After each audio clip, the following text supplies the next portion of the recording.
जय माता दी, हर हर महादेव। अगर आपने ये नियम अपना लिए तो आपके घर में शक्तियाँ भी जागृत होंगी और शक्तियाँ आपका साथ भी देंगी।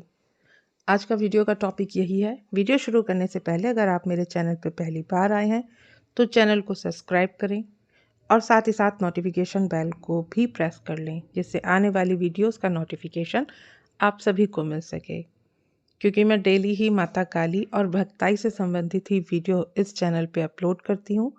और जो बच्चे नए हैं, जो बच्चे साधना में अभी नए नए आए हैं, उन तक भी ये वीडियो ज़रूर शेयर करें, ताकि उन्हें भी होने वाले अनुभव कि आगे उनके साथ क्या क्या होना है, क्या क्या उन्हें अनुभव प्राप्त होंगे, इसकी जानकारी उन्हें मिल सके। क्योंकि मैं भी अपने अनुभवों के आधार पर ही वीडियो बनाती हूँ। तो शुरू करते हैं वीडियो। देखिए, जब माता काली की शक्ति को जागृत करते हैं, उससे पहले आपको कुछ नियम अपनाने चाहिए। बहुत से साधक ऐसे हैं जो नए नए साधना क्षेत्र में उतरे हैं, लेकिन उनके गुरु नहीं हैं। वह साधना करना चाहते हैं, वो प्राप्त करना चाहते हैं माता काली की शक्तियों को, वो प्राप्त करना चाहते हैं माता काली की शक्तियों को, माता काली की शक्तियों को जागृत करना चाहते हैं। तो वीडियो आप ध्यान से सुने, इधर उधर से बात सुने और साधना करने के लिए बैठ जाते हैं और शक्तियों को जागृत करना शुरू कर देते हैं, जिससे उनको गंभीर परिणाम भुगतने पड़ सकते हैं। और बहुत सारे बच्चे भुगतते भी हैं। बहुत से लोग आते हैं दरबार में भी जो बताते हैं कि हमने शक्तियों को जागृत करने की कोशिश की तो हमारे साथ ये सब हो रहा है। बहुत से लोग फिर यही बात सामने आती कि माता कभी किसी का बुरा नहीं करती हैं, वे तो माँ है और माता काली अपने बच्चों का बुरा कैसे करेगी। लेकिन देखो, जब कोई बच्चा गलती करता है तो माँ हमेशा ही अपने बच्चों को डांटती ज़रूरत है। तो जगत माँ है, अगर आप गलती करोगे और आपको सजा भी दे सकती है। इसलिए जब भी आप माता काली की शक्तियों को जागृत करने की सोचें, तब अच्छे से विचार करें कि आपको क्या करना चाहिए और क्या नहीं करना चाहिए। तो पूर्ण जानकारी आपको होनी चाहिए इस बारे में कि माता काली की शक्तियों को जागृत करने से पहले आपको किन किन बातों का ध्यान रखना चाहिए। ये जानने से पहले कि माता काली की शक्तियाँ जागृत हों, माता काली की शक्तियाँ अगर आप जागृत करना चाह रहे हैं, तब उस शक्ति के बारे में आपको अच्छे से जानकारी होनी चाहिए। किसी भी देवी देवता की सबकी शक्तियाँ हैं, ठीक है, सब में ही ऊर्जा है और सभी में जब आप उनकी आराधना करते हैं तो आपको वो शक्तियाँ प्राप्त भी होती हैं। आप जिनकी भी साधना करने के लिए बैठें, सबसे पहले उन शक्तियों के बारे में आपको पूर्ण ज्ञान होना चाहिए। सबसे पहले आपको उस देवी या देवता के बारे में आपको जानकारी होनी चाहिए। लेकिन वेद पुराण या किसी में भी देवता के बारे में पूर्ण जानकारी नहीं दे पाते, तो हम उस जानकारी को कैसे अर्जित कर सकते हैं। कहने का तात्पर्य यह है कि जिस शक्ति की व्याख्या करने में वेद पुराण भी असमर्थ है, हम उस शक्ति का ज्ञान कैसे प्राप्त करें। लेकिन फिर भी हमें कोशिश करनी चाहिए, जितना भी ज्ञान हमें मिल सकता है उतना ज्ञान लें। हमें कोशिश करनी चाहिए। जैसे आप माता काली की शक्तियों को जागृत करना चाहते हैं, तो सबसे पहले माता काली के बारे में जानिए। माता काली कौन है? माता काली शमशान वासिनी है। शमशान की बहुत बड़ी शक्ति है माता काली और कलयुग की जागृत देवी है माता काली। इतनी ज़्यादा ऊर्जा है कि उनकी ऊर्जा का अगर आप उनकी ऊर्जा को आप बहुत ही पाना मुश्किल है।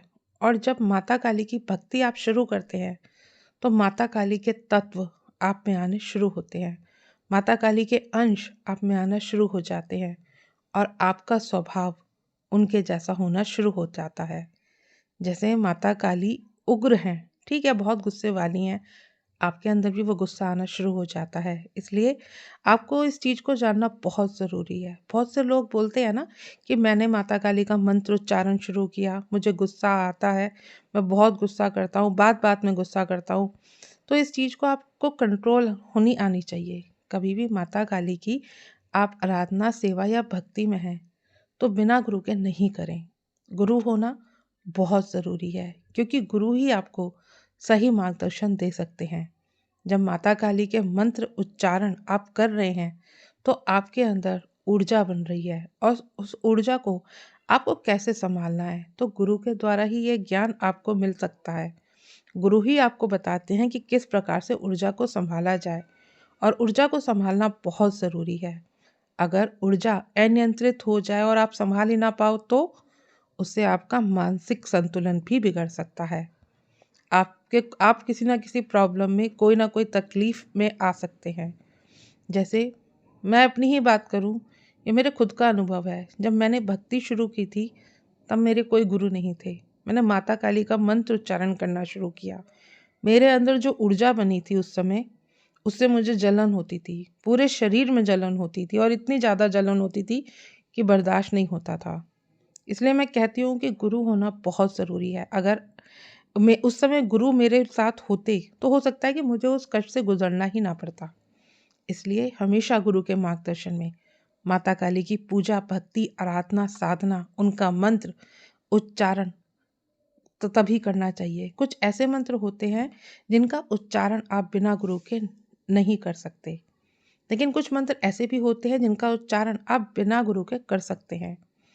अगर आपके कोई गुरु नहीं है, तो आप भगवान भोलेनाथ को भी गुरु बनाकर मंत्र उच्चारण कर सकते हैं।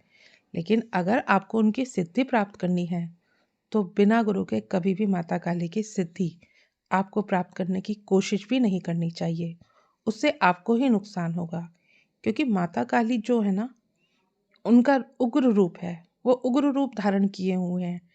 उनको ये पता होना चाहिए कि माता काली, जब भी उनकी कोई साधना आराधना करनी है, वो ममतामयी स्वरूप तो हैं, वो बहुत ममतामयी हैं। तो अगर आपको उनकी साधना करनी है, तो आप माता के रूप में उस स्वरूप की साधना करेंगे, माता के रूप में आप उनको ध्याएंगे, माता के स्वरूप में आप भक्ति करेंगे। उसी प्रकार से माता काली भी प्रेम, दुलार और प्यार माँ से पाएंगे, जिस प्रकार से आपकी माँ खुद आपको प्रेम करती है। अगर आप बिना सोचे विचारे सिर्फ यही सोचकर साधना करने के लिए बैठेंगे कि आपको शक्ति चाहिए, शक्ति चाहिए, सिद्धि चाहिए, तो आपको इतनी कड़ी परीक्षा होगी कि उस परीक्षा में से पास होना भी आपके लिए मुश्किल होगा। माँ को माँ मानकर मानना शुरू कीजिए। आपकी कोई परीक्षा नहीं होगी। बिना किसी परीक्षा के आपको सब कुछ मिलेगा, क्योंकि जहाँ माता काली अपना प्यार बरसाना शुरू करती हैं, वहाँ पर ना रिद्धि सिद्धि बहुत छोटी चीज रह जाती है। माता का दुलार से आपको सब कुछ प्राप्त हो जाता है। उस व्यक्ति को, उस साधक को, जो माता काली को माँ समझकर उनकी सेवा शुरू करते हैं, और माता काली उन पर अपना प्यार बरसाना शुरू करती हैं, तब उस व्यक्ति को सब कुछ सहज से ही प्राप्त हो जाता है, और उसे पता ही नहीं चलता कब उसे रिद्धि सिद्धि प्राप्त हो गई, कब उसे शक्तियाँ प्राप्त हो गई, कुछ पता नहीं रहता। अगर आप भक्ति में, माता काली के प्यार में डूब जाएंगे, तब आपको सब कुछ मिल जाएगा, और ऐसे सुख का अनुभव होगा, इतना आपको सुखद एहसास होगा जिसकी आप कल्पना भी नहीं कर सकते। लेकिन अगर आप सिर्फ देखा देखी कि चौकी दरबार लगा है, तो हमें भी चौकी लेनी है, हमें भी दरबार लगाना है, मुझे भी सिद्धियां प्राप्त करनी है, मुझे भी संगत बनानी है, तो आप कभी भी भगवती को प्राप्त नहीं कर सकते। आप कभी भी माता काली को प्राप्त नहीं कर सकते। माता काली इतनी सरल है, इतनी सरल है कि आप समझ ही नहीं सकते। इतनी सरल है माता काली। बस शर्त यही है कि नतमस्तक हो जाओ माता काली के आगे। अपना सर्व सब माता काली को समर्पित कर दो। बिल्कुल मत सोचो कि मुझे रिद्धि पानी है, मुझे सिद्धि प्राप्त करनी है, मुझे भक्ति करनी है, या मुझे थर्ड आई अपनी ओपन करनी है, मुझे अपने सारे चक्र ओपन करने हैं। नहीं, मुझे शक्तियाँ चाहिए, ये कहना आप बंद करें। बस आप यह करें कि मुझे सिर्फ माँ चाहिए। माँ की शक्तियों को जागृत करना है, तो माँ को समर्पित हो जाओ। माँ से ही बात कहो, आप मेरी हो और मैं आपका हूँ। आप मेरी माँ हैं, मैं आपका अबोध बालक हूँ। अबोध बालक, जो अभी अभी, अबोध बालक का मतलब होता है जो अभी अभी पैदा हुआ है, जिसको कुछ ज्ञान ही नहीं होता है, क्योंकि ऐसे बच्चे को माँ कभी भी पल भर के लिए भी अपने से दूर नहीं करती। इसलिए माता काली के आगे आप हमेशा, जब तक आप हैं, आप माँ को अपने आप को समर्पित कर दीजिए।